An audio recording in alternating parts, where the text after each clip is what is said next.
Welcome back, y'all, to another installment of All Gas No Trash.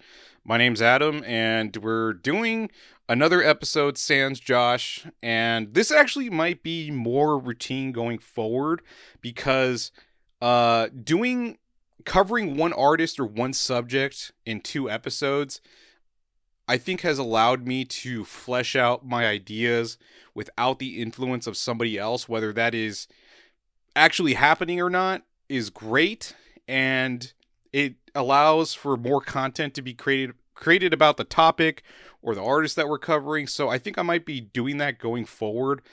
And well, anyways, this particular episode is about an artist named Cyberdeath that I just found a couple hours ago. So we'll cover her and talk about a little bit of background and some interesting stuff that I observed that I wanted to talk about, and that is the No Curse Minute. So we got that underway.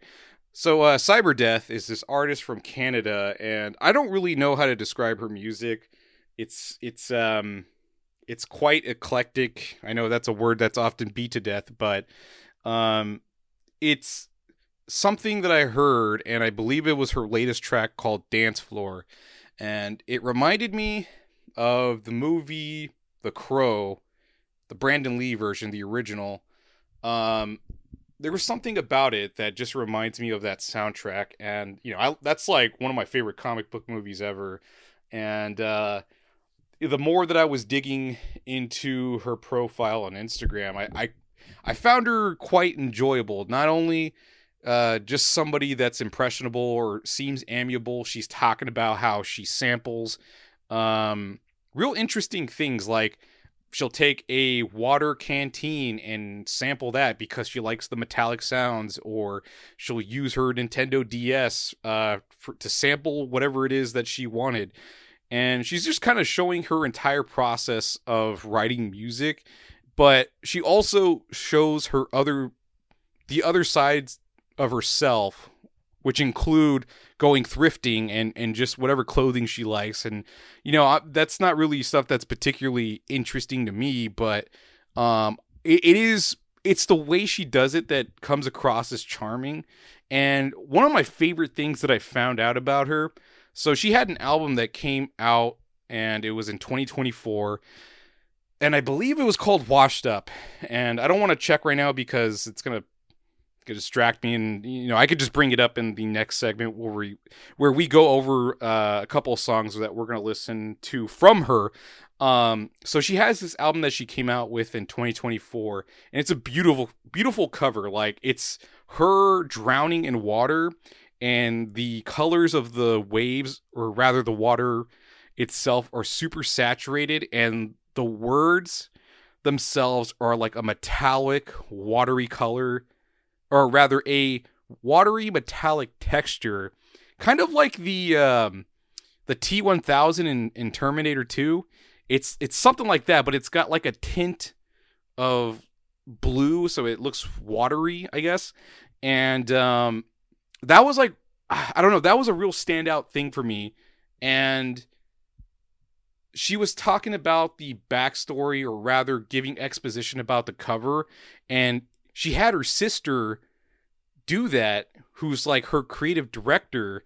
And I'm like, fuck yeah, that's cool, man. Like, have maybe using isn't the appropriate word, but rather to say that to have siblings working together on a project, especially for this girl named Cyberdeath, that's so cool, man. To have it become a family affair, I love that, and I think that's awesome. And so I guess from here we can get to the music. So I want to start off with a track that I think she released early in her catalog that she wasn't entirely sure of, but as people started to like her posts and stuff, I think she finally got around to making a final mix or final edit of the song.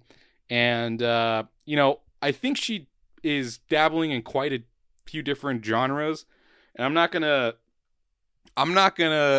list them off. I don't want to. And it's for you to like look up, I guess, if you want to go on Spotify, if you want to go on whatever platform you want to go on to find more info about her music. But if I had to give a description, it kind of reminds me of like Garbage and Ladytron and Goth and House, drum and bass, I guess. She does a lot of stuff, and it's very interesting.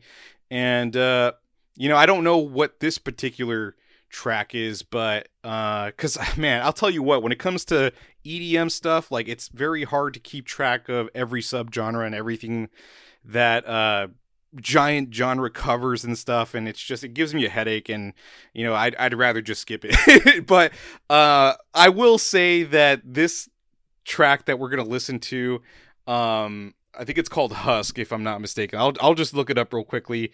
You won't even notice I'm talking and looking this thing up, and I can't look things up and talk at the same time because my brain is just I don't know what it is. But anyways, let's see. Yeah, it is called Husk. It's one of the earliest songs that came out from Cyberdeath.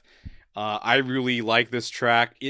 I will say though, for this being a final edit, you could tell that this was something of an incomplete project, but it's not to discredit it in any way. It's just to show, I see what you're doing, and I like it, and I see the potential in you as a person, you as a creative, I guess you could say. I don't know, man. And I will say that this isn't me doing an evaluation, I guess like the way I do in previous episodes, where I feel like I look at things from the way a baseball scout or a sports scout in general looks at players. This episode is not about that. This is just me genuinely liking a person for who they are and what they're doing and just their personality. And I don't know, man. I really like this project, and all the stuff that I mentioned previously about her working with her sister on creative direction and her showcasing her lifestyle with thrifting and all the stuff that she does with music, as far as using interesting items to get sounds out of. I don't know, man. It's interesting stuff. But anyways, I digress. So let's get to the first track called Husk. And then we'll get to the one afterwards, and we'll talk a bit about it and what you think and what I think, and yeah, anyways, this is Husk from Cyberdeath, a Canadian artist, and I hope you enjoy it. Yeah, hopefully you enjoyed it. That was Husk from Cyberdeath. I really like that track because it's got that bumping bass line, and it makes me think of Kitty Pryde and Rogue in X-Men Evolution.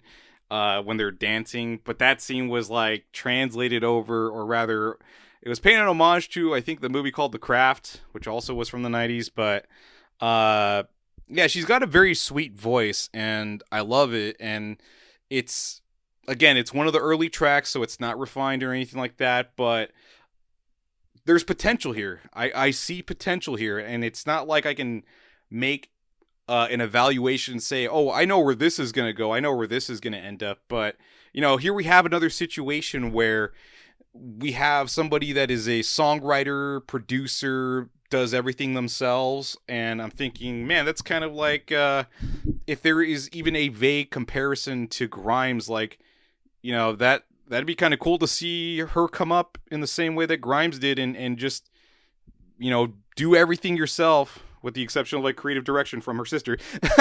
But yeah, I think, or rather collaborating with her sister on creative direction. But to see somebody like that take as much responsibility for their own project is great. And again, you got to check out her profile, which is in the Spotify profile bio or whatever. So if you want, go on that, or I think it's maybe on Apple Music. I don't know if they do that type of thing, but yeah, you could find it. I'm sure if you type Cyberdeath, you can find her on social media and TikTok and all that stuff. But anyways, so we'll get to the next track, which is the track that I thought sounded like something that could have been on, let's say, I meant to say The Crow, the old 90s movie with Brandon Lee.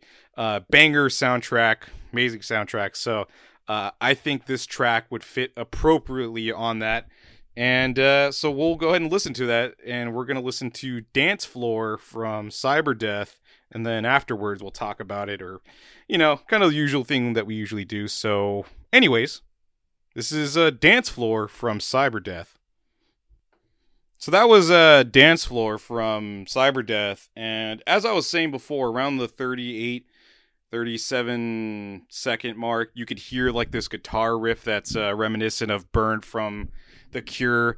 And there's like these Gregorian chant vocals. I mean, they're extra reverby. And man, if I would, I don't know if it's a weird comparison to say it, but like those Gregorian chants, the wailing, it kind of reminds me of like Enya, I guess, to some degree. But just a really fucking cool track. I don't know what genre this is. I'm sure it's something that was in the 90s, but I can't pinpoint right now exactly what it is. And I'm sure she has it listed within her Bandcamp, like all the genres that she covers. But just if you end up going through her discography, you'll find that she covers numerous genres. And I don't know, man. I just love this artist. I don't know what's going to happen with her. I just think whatever she's doing is cool. And yeah, I don't have an evaluation for this. I just wanted to share it with you all. And hopefully you enjoyed it and you stream it, you follow her, you support her in whatever way you can. And, for those of you that are Canadian, hopefully you got another Grimes on your hands. Actually, that's offensive. She is an artist in her own right, and she deserves to be treated as such, so I don't want to make that comparison. But anyways, thanks for tuning in. Hopefully you enjoyed this episode and you had a good time and checked out some new tracks, learned a little bit more about Cyberdeath. What a fucking cool name. I fucking love that name. Anyways, thanks for sticking around. I'll catch you all on the next episode, which we'll probably be recording Sunday, I guess, and we'll get Josh's opinion on Cyberdeath. But thanks for tuning in. I'll catch you all later.